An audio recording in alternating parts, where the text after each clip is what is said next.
Good morning தென் இன்னைக்கு வந்துட்டு ஒரு சூப்பரான விஷயம் பார்க்க போகிறோம்.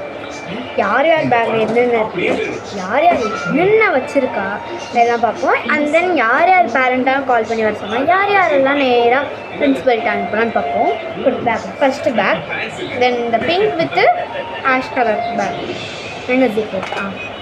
இதுக்குள்ளே என்னென்ன இருக்குன்னு நம்ம பார்த்துருவோம். ஒரே ஒரு நோட்டு, ஒரு நோட்டு. இந்த ஒரு நோட்டு பத்துமா? 8 சப்ஜெக்ட் இந்த ஒரு நோட் பத்துமா? சரி, அது பாரா. Lipstick, red lipstick, lip balm, eyeliner. Back பெஞ்சில் உட்காந்துக்கிட்டு இதெல்லாம் பண்ணுறது அவங்களுக்குலாம் வேலையா? ப்ளஷ்ஷு குடி, பேக் குடி. இதெல்லாம் என்ன வேலை உங்களுக்குலாம்? பேக் பெஞ்சில் உட்காந்து இதான் பார்க்கலாம். இந்த பேக்கே நான் பிரின்சிபல்கிட்ட கொடுக்குறேன், அங்கே போய் வாங்கிக்கோங்க.